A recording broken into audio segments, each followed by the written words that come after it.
Indigenous Knowledge Systems is IKS. It is the knowledge that makes us black people to be who we are.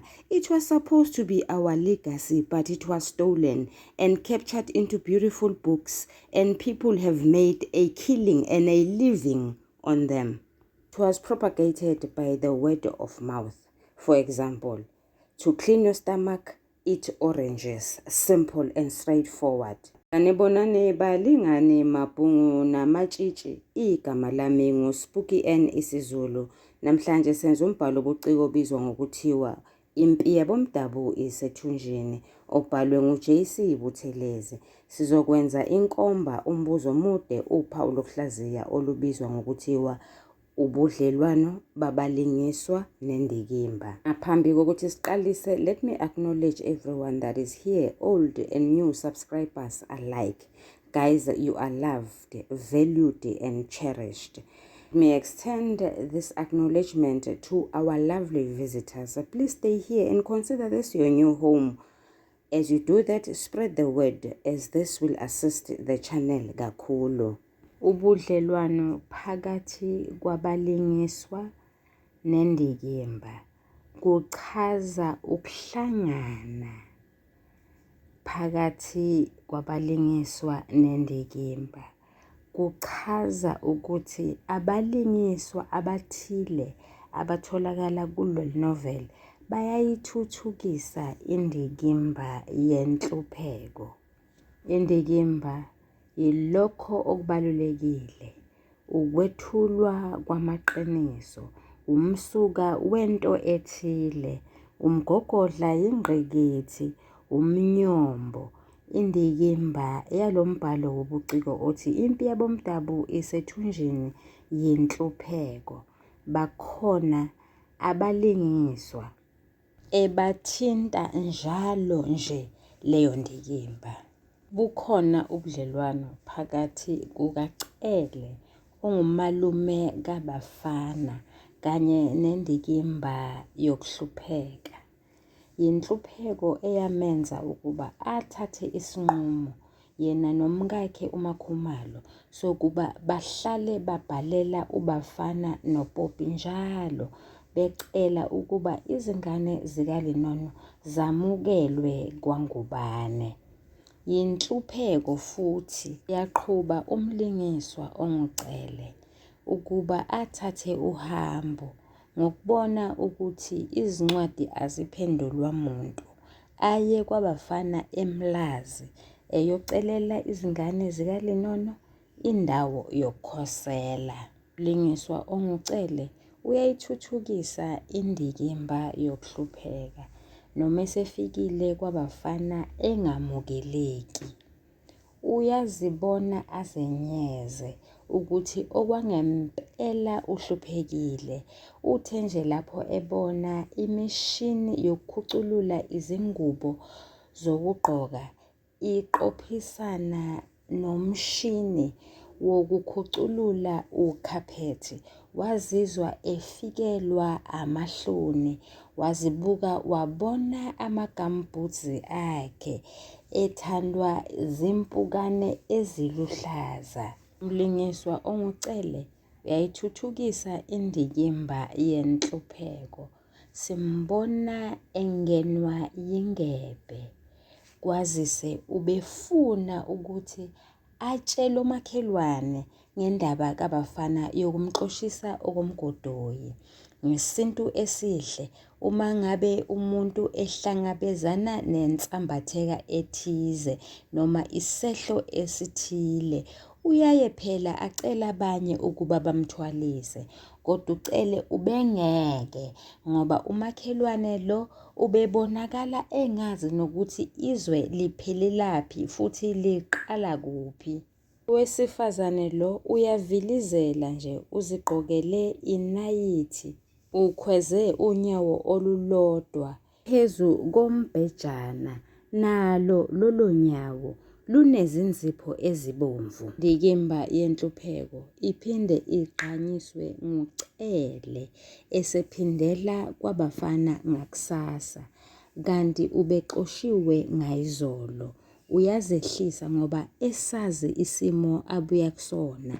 Onesi emuva bayamkhakhabisa ngoba izingane zikaLinono ziyagula ziphethwe isifo sendlala ungomile. Umphakathi waseMlazi uyayigqamisa indikimba yenhlupheko. Kunogebe wahlukane phakathi umphakathi. Kunalaba abadla izambane likapondo babizwa ngamakhekhe oluntu. Kube nalaba abafufusayo bese kuba nezinqe zoluntu okuyilabo abanhlwempu abahluphekayo. Lolu gebe lwenza ukuba kungahanjelwana, kungabingelelwana, kungananelwana, kungavakashelwana. Abantu bangazani ngisho bakhelene, kuqambe kuyashonwa. Lowo oshonelwe uzozishayela izingoma kumbe umculo wamadodana aseweseli. Kwazise akekho ozayo ozomqinisa idolo ngesehlo esesimvelele. Umlingiswa onguBen Martin nobudlelwano nendikimba yenhlupheko ububonile ubunhlwempu babantu abampisholo emalokishini, wazethwesa umthwalo wokufuna umuntu angabambisana naye ekulweni nalolu bhubhane oluyindlala. Wasecela uBill Wilson ongumqashi kaBafana, nangempela wanikezwa uBafana. Kusaxoxwa nje, kuyamangaza uBen Martin ukuthi uBill Wilson akacabange ukuthi uWilliamson lona akhuluma ngaye kwayena usejele lapha emsebenzini. Ukhona nje umuntu ongake asebenze iminyaka engama42 engakaze waya eholidini. Usobala ukuthi uWilliamson ugqilaziwe, uyahlupheka. Yingakho nje ethi noma ebeka ukudla angakhulumi. KuBen kucaca ukuthi lo muntu sewakhathala ukukhuluma kumbe usakhathala ukumbuluza. Ben Martin uphawula ukudelelwa komuntu omdala, akhunyiswe ubunja bokwethiwa igama lithi unguWilliamson kanti unguVelemsini ngenxa nje yokuthi umpisholo futhi uyahlupheka. U-euthanasia oyingane kaBafana noBobby uyayithuthukisa indikimba yenhlupheko. Hhayi ngoba yena ehlupheka eswele, kodwa uhluphekisa izingane zikaMacakushe ngokukhwabanisa imali. Ugogo amyalela ukuba ayifake envelophini ukuze ihambe neposi iyelena emzimkhulu ezinganeni zikagogo. Kulala kungadliwe emzimkhulu. Nasesitolo abasavumi ukubanika abantwana ukudla ngoba phela bayehluleka ukukhokha. Ugogo ubefuna izingane zakhe zithole inani lobisi, ngakho wathumela imali yokuba kuthengwe inkomo. Naleyo nkomo ayithengwanga ngoba phela imali yayishoda. Eyikhwabanisile u-euthanasia. UNangomso usezophuma phela esikoleni ayobamba amatoho emathendeni, asebenze emgwaqweni. Kwazise imali ayibonwa. Seneminyaka 4 u-euthanasia egila lemikhuba.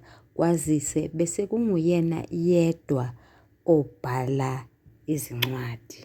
Akusona kuphela isimo saselokishini eMlazi esibonakala sengathi sinabo ubudlelwano nendikimba yenhlupheko. yenhlupheko, kodwa yisimo phakathi komphakathi ohlala emadolobheni, koLalucia, koReservoir Hills, nakoMhlanga Rocks. U-euthanasia nguyena osethulela lesi simo ngokuqhathanisa okwenzeka kwimiphakathi esemadolobheni. Uthi leyo mphakathi icebile, ifaka phakathi amandiya kanye nabelungu, kanti umphakathi waseLindelani unephunga losizi nokuhlupheka. Uthi kunemijondolo ekhafula izindimbane zabantu abalambayo nabaswelayo, aswele ngisho amanzi. Bayema emigqeni usuku lonke belinde nje ukuyokha amanzi. Basebenzisa izitofu zamalahle, zishunqise intuthu kube njeya. Isimo esigqanyiswa yincwadi uZithelile ayibhalela abafowabo uVikizitha kanye noHlanganisane, yena eseMelika eMichigan. Sinobudlelwano nendikimba yenhlupheko. uZithelile uyabalisa ngomame kumbe abantu besifazane abahluphekayo, koShowe nakoMpangeni, abahlezi emgwaqweni bekhongozela amasenti kubathengi bezithelo. Uthi labo mame baphinde batholakale koNgoye nakoMgababa, bahlezi emigwaqweni bagazingwa yilanga, zimvula nayimimoya yenhlupheko. Ngaleso sikhathi iNingizimu Afrika yembesa ubumpofu, ibubize nge-informal sector. uZithelile uthi ubumpofu nokugqilazwa kwabantu abampisholo kuyahlonishwa, kuhlotshiswe, futhi iNingizimu Afrika ikubona ngathi kulungile ngoba kwemboziwe kwathiwa yi-informal sector.